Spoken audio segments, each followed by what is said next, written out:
ಇಂದು ಎರಡನೇ ದಿನದ ಮುಂಗಾರು ಅಧಿವೇಶನ. ಸ್ಪೀಕರ್ ಹಾಗೂ ಪರಿಷತ್ ಸಭಾಪತಿ ಸ್ಥಾನಕ್ಕೆ ಚುನಾವಣೆ. ಸ್ಪೀಕರ್ ಸ್ಥಾನಕ್ಕೆ ಜೆಎಸ್ ಪಾಟೀಲ್ ನಾಮಪತ್ರ ಸಲ್ಲಿಕೆ. ಪರಿಷತ್ ಸಭಾಪತಿ ಸ್ಥಾನಕ್ಕೆ ಸಲೀಂ ಅಹಮದ್ ನಾಮಪತ್ರ ಸಲ್ಲಿಕೆ. ಪರಿಷತ್ ಸಭಾಪತಿ ಚುನಾವಣೆ ಎನ್ಡಿಎ ಅಭ್ಯರ್ಥಿ ನಾಮಪತ್ರ ಸಲ್ಲಿಸಿದ್ದ ಪರಿಷತ್ ಸದಸ್ಯ ಪಿಎಚ್ ಪೂಜಾರ್ ಡಿಕೆಶಿ ಸರ್ಕಾರ ವಿರುದ್ಧ ಮುಗಿಬೀಳಲು ಬಿಜೆಪಿ ಪ್ಲಾನ್ ಮಾಡಿಕೊಂಡಿದೆ.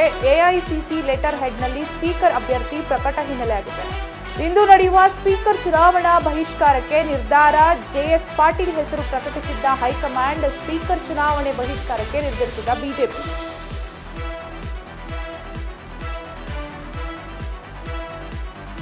ನಾಮಪತ್ರ ಸಲ್ಲಿಸಿದ್ದ ಪರಿಷತ್ ಸದಸ್ಯ ಪಿಎಚ್ ಪೂಜಾರ್ ಡಿಕೆಶಿ ಸರ್ಕಾರದ ವಿರುದ್ಧ ಮುಗಿಬೀಳೋದಕ್ಕೆ ಬಿಜೆಪಿ ಪ್ಲಾನ್ ಮಾಡಿಕೊಂಡಿದೆ.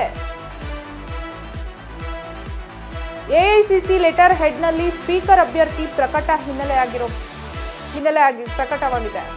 ಇಂದು ನಡೆಯುವ ಸ್ಪೀಕರ್ ಚುನಾವಣೆ ಬಹಿಷ್ಕಾರಕ್ಕೆ ನಿರ್ಧಾರವನ್ನ ಮಾಡಿಕೊಂಡಿದೆ ಬಿಜೆಪಿ. ಇಂದು ಏನು ಸ್ಪೀಕರ್ ಚುನಾವಣೆ ನಡೆಯಲಿದೆ ಅದಕ್ಕೆ ಜೆಎಸ್ ಪಾಟೀಲ್ ಹೆಸರು ಪ್ರಕಟಿಸಿದ್ದ ಹೈಕಮಾಂಡ್.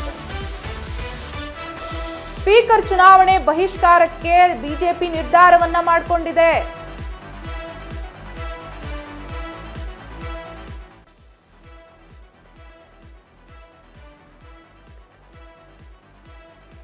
ಇಂದು ಎರಡನೇ ದಿನದ ಮುಂಗಾರು ಅಧಿವೇಶನ.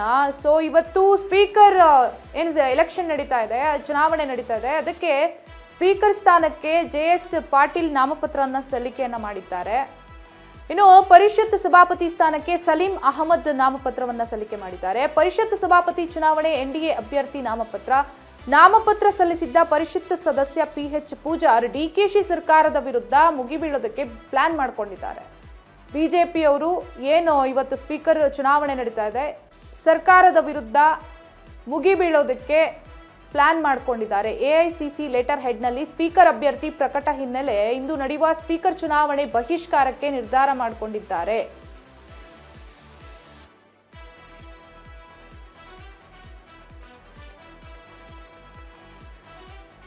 ಇಂದು ಎರಡನೇ ದಿನದ ಮುಂಗಾರು ಅಧಿವೇಶನ. ಸ್ಪೀಕರ್ ಚುನಾವಣೆ ನಡೀತಾ ಇದೆ. ಪರಿಷತ್ ಸಭಾಪತಿ ಸ್ಥಾನಕ್ಕೆ ಚುನಾವಣೆ ನಡೀತಾ ಇದೆ. ಇಂದು ಸ್ಪೀಕರ್ ಸ್ಥಾನಕ್ಕೆ ಜೆಎಸ್ ಪಾಟೀಲ್ ನಾಮಪತ್ರವನ್ನ ಸಲ್ಲಿಕೆ ಮಾಡಿದ್ರು. ಜೊತೆಗೆ ಪರಿಷತ್ ಸಭಾಪತಿ ಸ್ಥಾನಕ್ಕೆ ಸಲೀಂ ಅಹಮದ್ ನಾಮಪತ್ರವನ್ನ ಸಲ್ಲಿಕೆ ಮಾಡಿದ್ರು.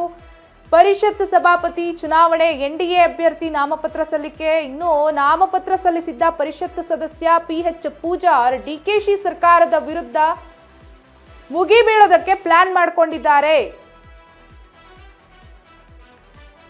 ಎಐಸಿಸಿ ಲೆಟರ್ ಹೆಡ್ನಲ್ಲಿ ಸ್ಪೀಕರ್ ಅಭ್ಯರ್ಥಿ ಪ್ರಕಟವಾದ ಹಿನ್ನೆಲೆ ಇಂದು ನಡೀತಾ ಇರುವಂತಹ ಸ್ಪೀಕರ್ ಚುನಾವಣೆಗೆ ಬಹಿಷ್ಕಾರ ಹಾಕೋದಕ್ಕೆ ಜೆಎಸ್ ಪಾಟೀಲ್ ಹೆಸರು ಪ್ರಕಟಿಸಿದ್ದ ಹೈಕಮಾಂಡ್ ಜೆಎಸ್ ಪಾಟೀಲ್ ಹೆಸರನ್ನ ಪ್ರಕಟಿಸೋದಕ್ಕೆ ನಿರ್ಧಾರವನ್ನ ಮಾಡಿಕೊಂಡಿದೆ.